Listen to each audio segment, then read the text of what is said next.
Welcome to the Endless Knot.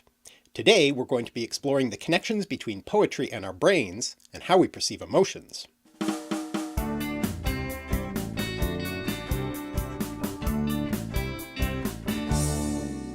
So, what is poetry anyway? For something we spend so much time talking about in English classes, it's surprisingly hard to define, and there are in fact many different ways of answering the question. One way is to look at the technical aspects of poetry that distinguish it from prose, but that's a subject for another video. In this video, we're going to consider another kind of answer, by looking at how poetry is a way of filtering, organizing, and communicating our perceptions of the world around us. Every culture around the world has its own rich poetic tradition, with many different defining characteristics and social roles, but for now we're going to focus on the European and specifically English literary tradition. And to understand English poetry, we actually have to go back to Greek literature. So let's start with the etymology of the word poem itself. Poem comes into English through French and Latin from Greek poema, from the verb poiein, to make or do, which can be traced back to the Proto-Indo-European root quae, to pile up, build, or make. The sound change at the beginning may seem a little odd, but it's perfectly regular. The stem vowels in Proto-Indo-European change in what's called ablaut or vowel gradation, so the O-grade form of quae is quoi, and the qu sound, a labialized voiceless feeler stop, regularly becomes a voiceless bilabial stop, p, in Greek when occurring before a back vowel. In a somewhat more phonologically direct path, that root also became Sanskrit kaya, with the sense body, which was combined with the Sanskrit word chitra, distinctively marked, variegated, many-coloured, bright or clear, from Proto-Indo-European kite, bright or shining, probably ultimately from the root sky to gleam, which also gives us the word shine, with the resulting Sanskrit compound chitraka in the sense marked or spotted body, used to refer to a leopard or tiger. This was shortened simply to cheetah in Hindi, and from there it was borrowed into English cheetah. But in the Greek version, poema, a poem is literally a thing that's made, and that makes sense when we look at a few of the historical definitions of poetry. The ancient Greek philosopher Aristotle theorized about poetry in his work called the Poetics. He starts off with the basic statement that the various types of poetry are all in their general conception modes of imitation. Now, the word he actually uses here is mimesis, and there has been over the years much disagreement about what he meant by this word. It's often translated as imitation, but perhaps the best way of thinking about it is as something made, in other words, representing something in another medium. So, for instance, what we think of today as poetry is an imitation of a person, a perception, or an event, using only words.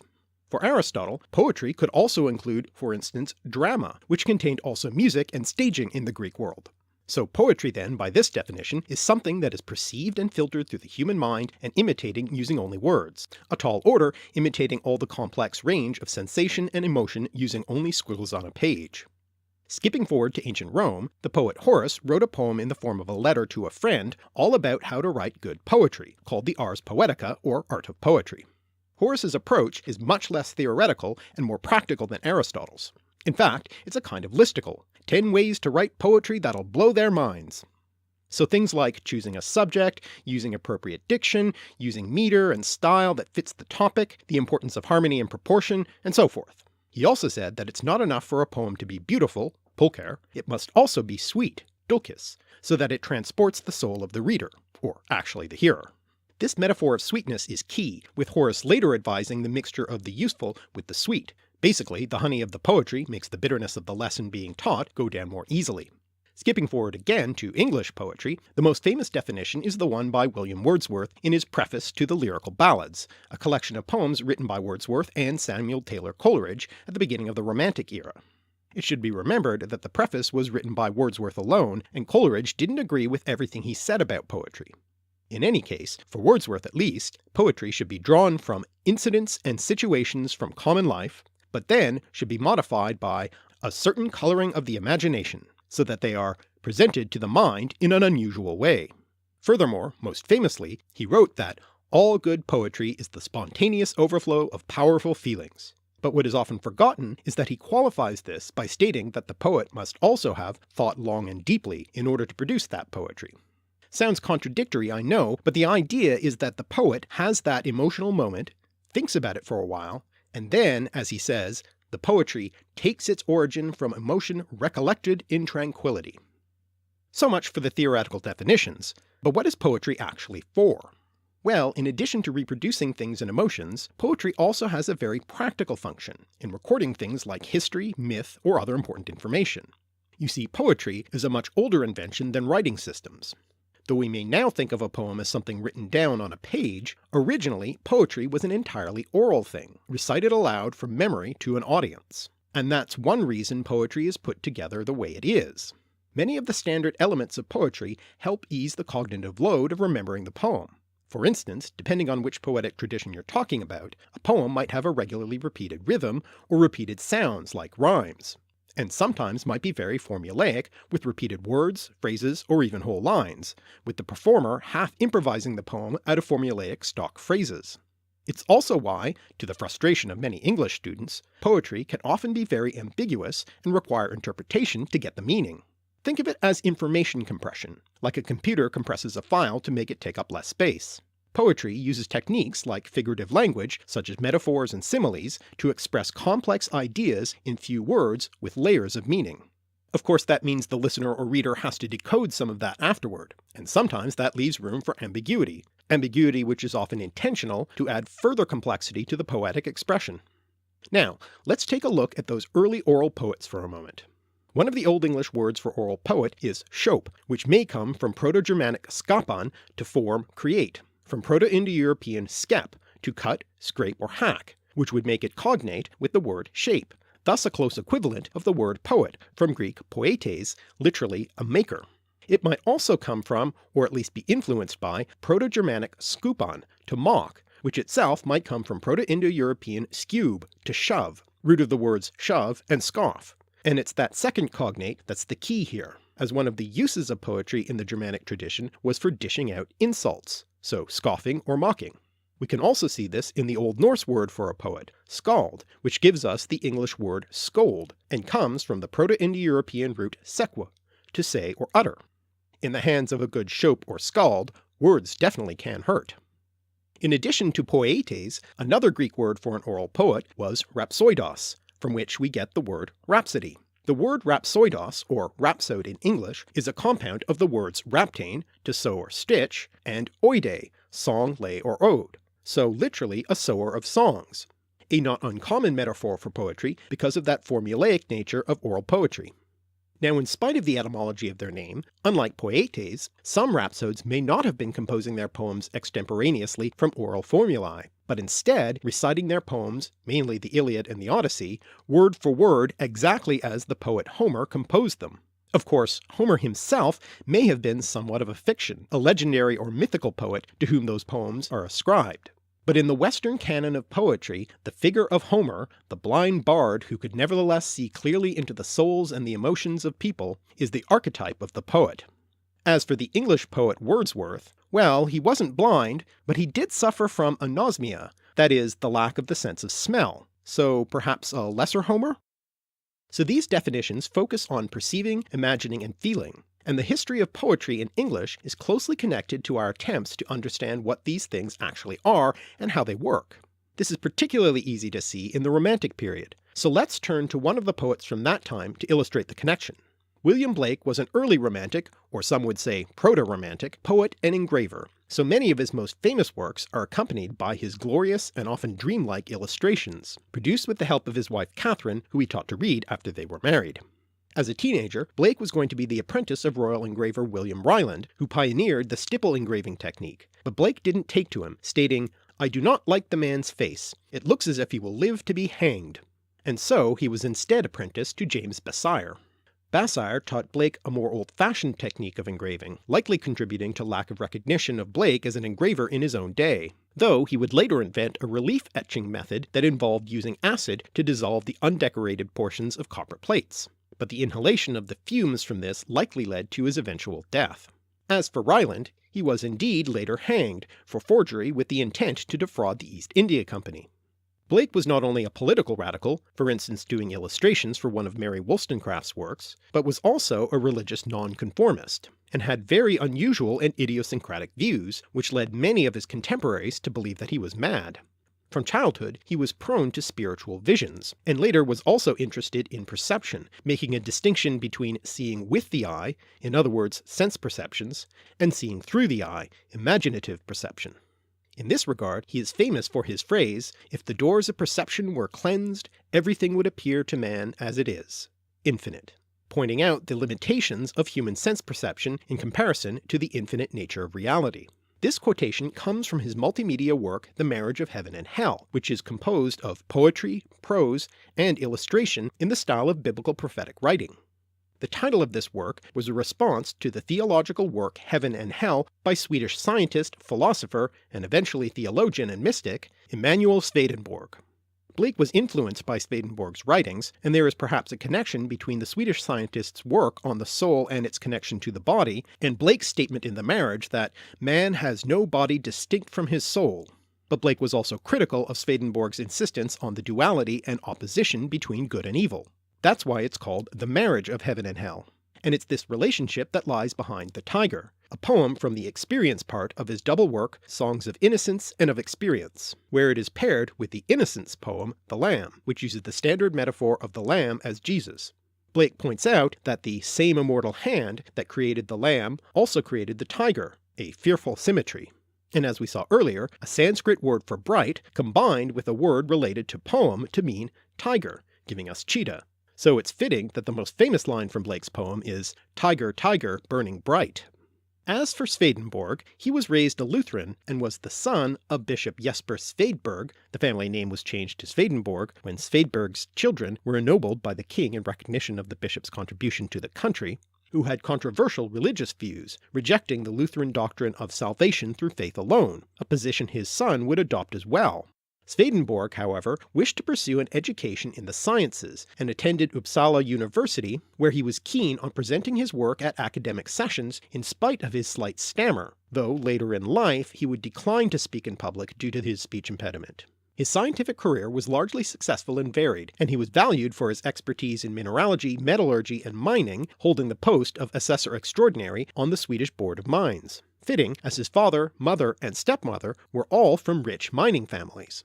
As I mentioned before, he was particularly interested in exploring the anatomical foundations of the soul, most importantly in his incomplete and misleadingly titled Economy of the Animal Kingdom, which he actually intended as the first scientific look at the soul. His interest in the soul led to his investigation of the brain, in which he made a number of discoveries that were not appreciated in his day, including his insistence on the importance of the cerebral cortex in sensory, motor, and cognitive functions, as opposed to the commonly held belief at the time that it served no significant functions. The word cortex literally means rind or tree bark in Latin.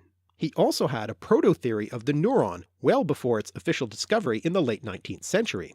He also correctly predicted the function of the corpus callosum as a structure that allowed the hemispheres of the brain to intercommunicate with each other.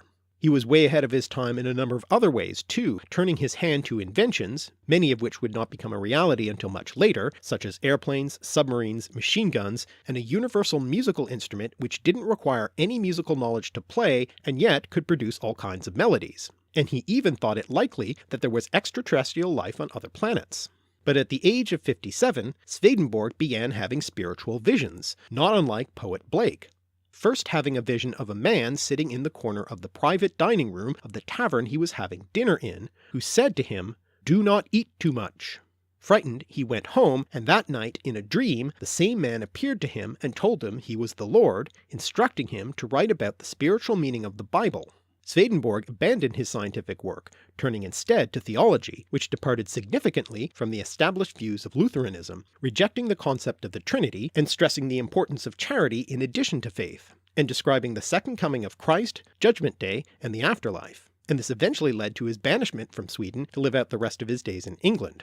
His extensive later writings would, after his death, lead to a new religious movement, the Church of the New Jerusalem, a denomination which, although rather small, still exists. This concept of the New Jerusalem, which is a common enough metaphor for heaven, is similar to another of William Blake's most famous poems, commonly known as the hymn Jerusalem, later set to music by Sir Hubert Parry, originally from the preface of his epic Milton, a Poem in Two Books, which contains the famous phrases "dark satanic mills" and "chariot of fire," and concludes, I will not cease from mental fight, nor shall my sword sleep in my hand, till we have built Jerusalem in England's green and pleasant land. Swedenborg was also purported to have clairvoyant abilities, once in a sudden outburst accurately describing a dangerous fire near his house in Stockholm while dining with a friend 300 miles away. Later in the meal he exclaimed, "Thank God, the fire is extinguished, the third door from my house."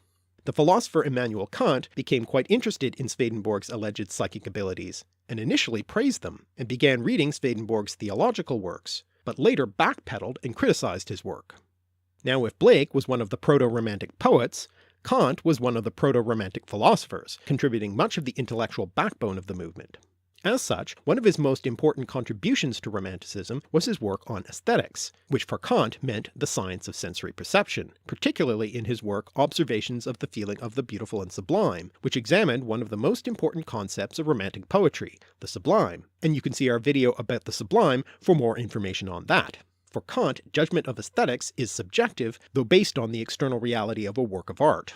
This is connected to his theory of perception, in which our perceptions of the external world are combined with concepts we already have in our mind, famously stating, "Thoughts without content are empty. Intuitions, perceptions, without concepts are blind."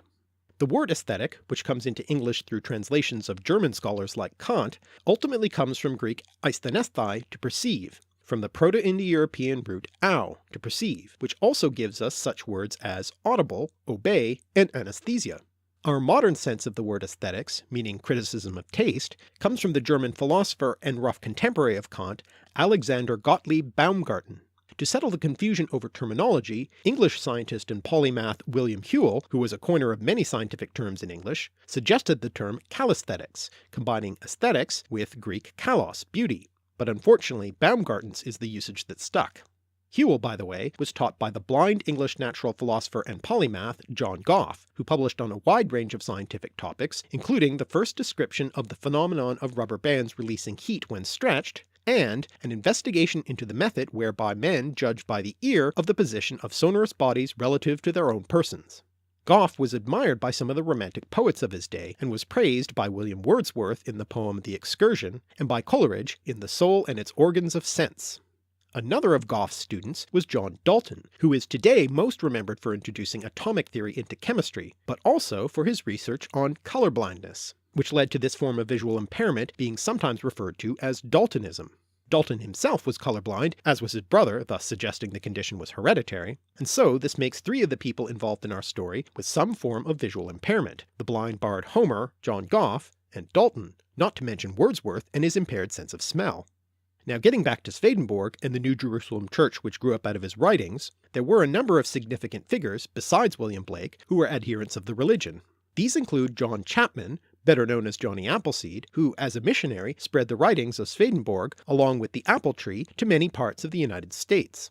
But for the purposes of our story, we'll follow the path of one Henry James Sr., an American theologian from a Presbyterian background who turned to Swedenborgianism. Henry James Sr. is now most notable for being the father of the famous novelist Henry James Jr., as well as of philosopher and pioneering psychologist William James. William had an unusually close relationship with his sister Alice, which some have argued bordered on the erotic. In addition to erotic elements in letters William wrote to her, and in sketches he drew of her, he also wrote mock sonnets and read them to her in front of the family, and in one such sonnet he even expressed his desire to marry her. Alice, who was diagnosed at the time with hysteria, took William's eventual marriage, to someone else named Alice, badly. As for William James himself, who was also prone to periods of depression, he is, perhaps ironically, most known for his work on emotion and perception. In what became known as the James Lange theory of emotion, because of the independent work done on similar lines by Danish physician Carl Lange, James proposed that the physiological response precedes the feeling of an emotion. In other words, he believed that emotion was the mind's perception of the physiological response to a stimulus. The famous, if perhaps somewhat tongue-in-cheek example he used to explain it is that we don't see a bear, fear it, and run, but instead see a bear, run, and then interpret the situation as fear. Our experience of high levels of adrenaline and rapid heart rate is the emotion. Think about that the next time you stumble upon a bear in the woods. Once your heart slows down, you can be like Wordsworth, recollect that emotion in tranquility, and write a poem about it. As you might imagine, this could have important implications for any theory of aesthetics. James had been taught by German physician and physicist Hermann von Helmholtz, who had also worked on perception, devising theories of vision, color vision, and the visual perception of space, rejecting Kant's argument that the perception of space followed Euclidean geometry. Helmholtz was also interested in the perception of sound and how this relates to aesthetics, writing his book Sensations of Tone about how and why certain vibrations and tones produced music while others simply produced noise. Though I guess his student William James, who had amusia or tone deafness, wasn't able to fully appreciate that part of his teacher's work. And you can add that to our growing list of sensory impairments. Now, Helmholtz's work involved careful measurement and various apparatuses to accumulate experimental data of perception, and he was inspired in this regard by the work of Gustav Fechner, who essentially invented the field of psychophysics, the scientific study of the relationship between physical stimuli and physical sensations and perceptions, thus proving Kant wrong in his belief that the mind could not be measured and quantified. Fechner, like Swedenborg, was also the son of a churchman, but in later life became an atheist. He rejected the notion of mind-body dualism and believed that the mind and body were two aspects of the same existence, again similar to Swedenborg's work on the body and soul connection. Therefore, he set about trying to define the relationship between the physical and the psychological, so he had to find a way of measuring the intensity of mental processes, and that's when he devised, through much experimentation, the Weber-Fechner law, which describes the mathematical relationship between the actual change in a physical stimulus and the perceived change in a physical stimulus. It's called the Weber-Fechner law because Fechner used the work of his teacher Ernst Heinrich Weber in formulating it. Fechner realized that measurement requires both a zero point to measure from and a measurement unit. He borrowed from the work of Johann Friedrich Herbart, who was Kant's successor in his professorship at the University of Königsberg, who not only worked on aesthetics, but also established the concept of the Leman or threshold of consciousness, which became Fechner's zero point. And if you want to know more about Herbart's contributions to Romanticism and the Sublime, again watch our video Sublime.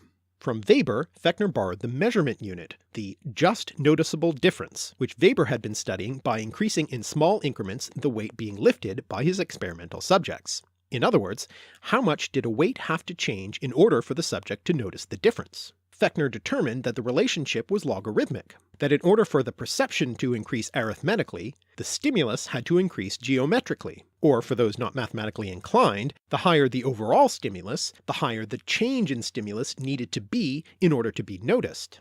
As it turns out, William James reviewed Fechner's work, and though he admired his work overall and his contributions to psychology, he was skeptical of his findings. Fechner also had more literary pursuits, writing poetry and humorous pieces under a pseudonym. Among Fechner's other scientific works were his speculations about the corpus callosum, that bridge between the hemispheres of the brain that Swedenborg figured allowed the two parts to communicate, correctly predicting that splitting the corpus callosum would result in two separate minds or streams of consciousness, though this wouldn't be proven until well after his time. He also coined the term stream of consciousness, which would later be used to refer to a literary technique. He also worked on vision and color, making important contributions in those fields, until, ironically, he developed an eye disorder forcing him to resign from his professorship at Leipzig. One of his achievements in the study of color was some early work on synesthesia, producing the first empirical study on the synesthetic relationship between colors and letters. Synesthesia, which comes from the same root as aesthetics, combined with the prefix syn together, thus meaning literally perceiving together, is a perceptual phenomenon in which a stimulus in one sense triggers sensation in another, like having the experience of color when hearing a particular sound. Another early researcher into synesthesia was Francis Galton, who studied synesthetes who involuntarily picture numbers in physical space, and was also interested in Fechner's work on psychophysics, as he was into quantification and statistical analysis.